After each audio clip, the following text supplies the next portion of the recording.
안녕하세요. 오늘도 더운 아침입니다. 늦은 시간이에요.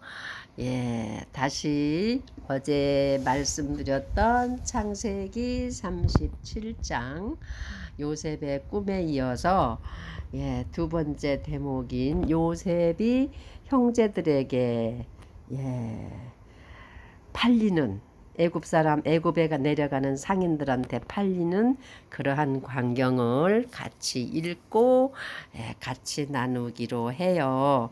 여기 12절서부터 36절까지 이 말씀은 온전히 꿈꾸는 자 요셉, 야곱 이스라엘의 11번째 아들 요셉이 형들한테 시기와 미움으로 인해 가지고 정말 어려움에 처하는 과정들이 적나라하게 나옵니다.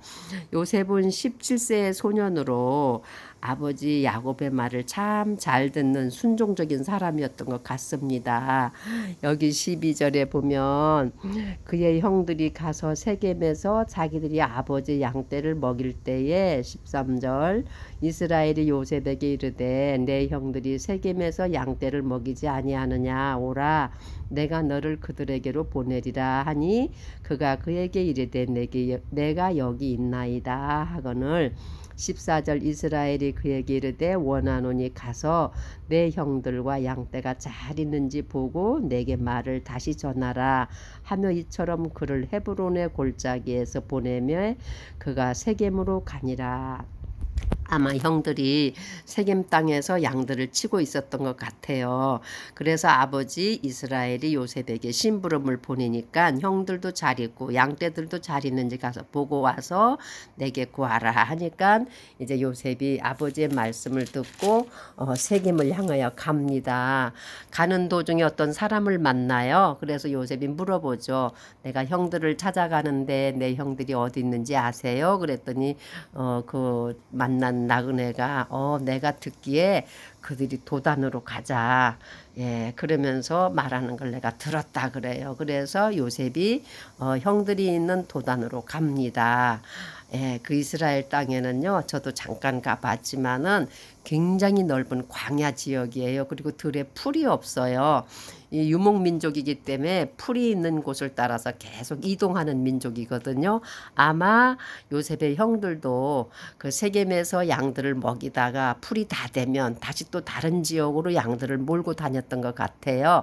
그래서 요셉이 도단에 가까이 갔을 때 형들이 멀리서 보니까 오는 사람이 꼭 자기 동생이에요. 그래서 형들이 말하기를 야 저기 꿈쟁이가 온다. 꿈꾸는 자가 온다. 그러면서 형들이 반가운 마음으로 요셉을 맞이하는 게 아니라 요셉한테는 형들이 나쁜 마음을 갖고 있었어요. 아버지한테 사랑받지. 자기가 계속 어떤 리더가 되는 꿈을 꾸는 얘기를 하니까 형들은 네가 정말 우리를 지배하겠느냐 하면서 거기에 대한 불만이 가득 있던 형들이 요셉이 오는 걸 보고 아주 나쁜 마음을 먹어요. 야, 저 꿈꾸는 자가 온다.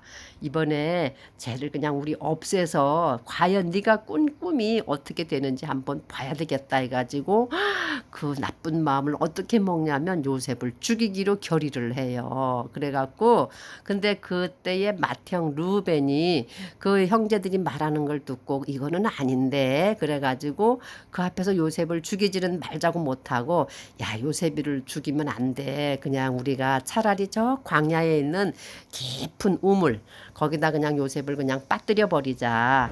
이렇게 말한 것은 형이 나중에 슬그머니 뒤로 와가지고 요셉을 건져내어서 아버지 야곱한테로 돌려주려는 큰형의 마음이었어요. 그래가지고 그 말에 형제들은 동의해서 그 물이 없는 그 우물가에다가 요셉이를 집어넣어 봐도 나오지 못하고 누가 건져주지 않으면 그냥 거기서 죽게 되거든요. 그래서 형들이 이제 수긍하고 요셉을 우물 구덩이에다 던져 넣습니다. 그런데 참 여기 보면 그 형들이요, 그 요셉을 갖다가 우물에 던질 때에 그가 입었던 아버지가 사랑하는 그 채색 옷을 벗기고 그를 붙잡아 구덩이에 던졌는데 24절에 보면 그 구덩이에는 비어 있고 속에는 물이 없더라 그랬어요. 물 없는 구덩이에다 그냥 죽으라고 던져놓고 그 형들은 앉아서 빵을 먹으려고 앉아요. 참 우리가 이해할 수 없는 광경이지요. 그래서 빵을 먹으려고 앉아 있는데 눈을 이렇게 들어보니까 멀리에서 그 이스마엘 족속들이 상인들이죠. 그러니까 약탈대를 물고 애굽으로 내려가는 일행이 보였어요. 그 사람들은 이제 애굽에 가서 무역을 해야 되니까 여러 가지 향료, 유향, 모략 이걸 낙타에 싣고 이제 에집트로 내려가는 사람들인데 그걸 보고 그 이제 네 번째 형인가 유다가 그러죠. 야 형제들한테 야 우리가 동생을 죽이고 그의 피를 숨긴들 무슨 유익이 있겠느냐. 야 차라리 저 이스마엘 상인들한테 동생을 끌어올려서 팔아버리자. 그러면 좋지 않냐. 실속도 있고 이렇게 하니까 또 형들이 그 말이 맞으니까 요셉을 구덩이에서 꺼내가지고 끌어올려서 은 20개를 받고 이스마엘 족속한테 요셉을 팔아요. 그러니까 상인들은 요셉을 데리고 에집트로 갔더라. 이렇게 28절에 말씀합니다. 그 후에 루벤이 돌아와서 우물에 가보니까 요셉이 없어요. 그러니까 이 르우벤의 마음이 그냥 빗나가니까 굉장히 자기 옷을 찢으면서 슬퍼하며 야, 이 아이가 없으니 나는 어디로 가리요. 아버지한테 무슨 말을 하냐 이거죠.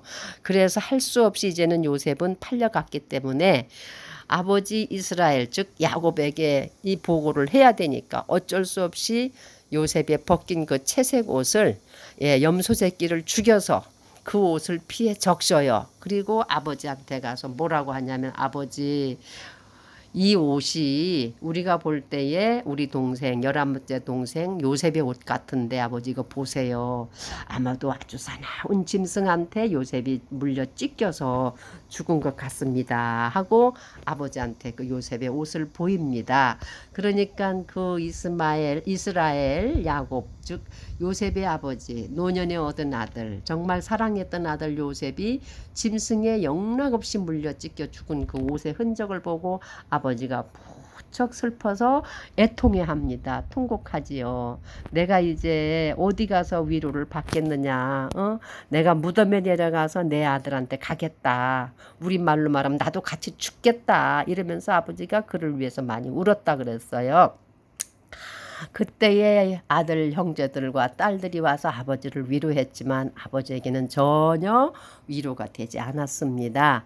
그래서 36절에 보면 미디안 족속이 에집트에서 그를 파라오의 소유물을 맡은 직무 수행자요 호위 대장인 보디발에게 팔았더라. 제가 영어로 한번 읽어볼게요. 잘못 읽어도 And the Midianites sold him into Egypt. Potiphar, an officer of Pharaoh's and the captain of the guard. 이게 미디안 족속이 그 은 20개에 산 요셉을 그들은 상인이었기 때문에 사람도 노예로 알고 노예를 팔고 사고 하던 그 시대입니다. 그래서 미디안 상인들은 이 요셉을 누구한테 파냐면 바라오, 그러니까 파라오 왕의 소유물을 전부 맡은 호위대장 직무 수행자요 호위대장인 보디발에게 팔았더라. 이러한 말씀을 창세기 37장 후반절에서 우리에게 읽게 됩니다. 자, 여기서 우리가 생각할 수 있는 것은요. 그 요셉의 꾼 꿈은 하나님이 주신 꿈이에요. 그리고 요셉은 하나님께서 특별히 사랑한 사람인데 형들은 그것을 못 느꼈죠. 그리고 요셉이 그 신기한 꿈을 꾸는 것도 그들에게는 아주 굉장히 듣기 거북했고, 그 꿈과 아버지의 사랑을 받은 요셉이 믿기만 했습니다. 그래서 형들은 요셉을 없애려고 했지만, 하나님께서는 요셉을 향한 하나님의 큰 뜻이 있기 때문에 결국은 형제인 유다의 입을 통해서 죽이지는 말자. 우리가 차라리 팔면 돈도 생기고 사람도 살해하지 않으니까 피도 안 흘리니까 좋지 않느냐. 이래가지고 하나님께서 유다를 통해서 요셉을 이스마엘 상인들한테 팔게 되지요. 그 요셉을 산 미디안 상인들은 이제 그 사람을 자기 소유물이 되었으니까 그들은 돈을 위해서 사는 사람들이니까 결국은 에집트로 내려가서 누구한테 파냐면 하필이면 제일 좋은 사람, 제일 중요한 직책을 맡은 바로 왕의 모든 재산을 관리하는 호위대장 보디발에게 팔았다고 합니다. 자, 이 말씀을 이 하나님의 말씀인 성경책에 기록된 것은요.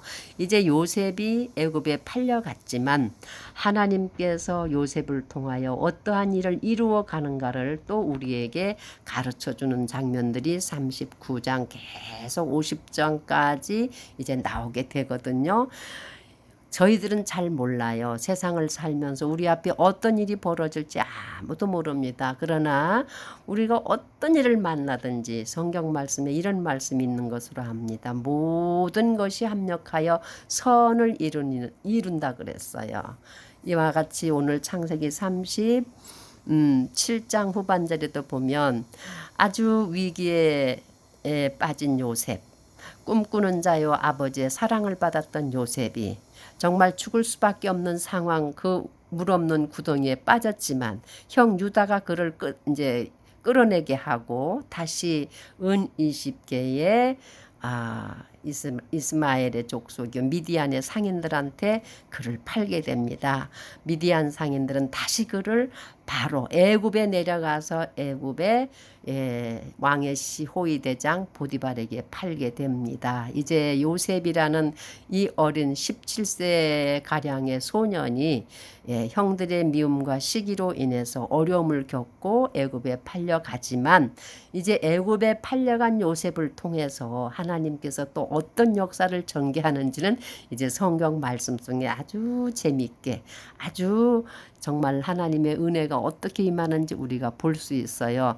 이렇게 하나님께서 옛날 이야기처럼 이 이스라엘 12 자손들의 이야기, 요셉의 이야기, 요셉이 애굽에 내려가는 이 이야기를 이렇게 자세하게 기록한 것은 하나님이 어떤 큰 계획이 있기 때문에 이렇게 성경 말씀에 적어 놓으신 것 같아요.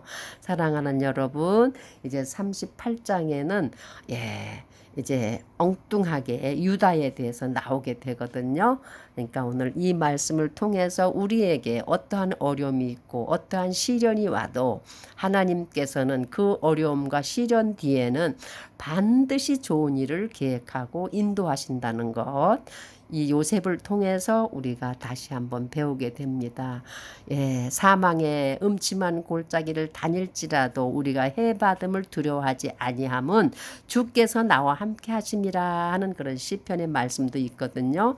여기 어린 요셉은 아버지의 말씀을 잘 듣고 순종하고 보고하기 위하여 아버지 신분으로 왔지만 그 시세움과 미움이 가득했던 형들은 그것을 삭히고 내버리지 아니하고 내려놓지 못하고 결국은 어린 요셉, 동생 요셉한테 해를 가하지만 하나님께서는 그 해를 가하는 와중에도 다시 피할 길을 정말 더 좋은 길로 안내하는 그런 말씀을 저희가 보았습니다. 사랑하는 여러분, 항상 하나님께서는 우리 사람들을 사랑하셔서 정말 하나님의 눈은요.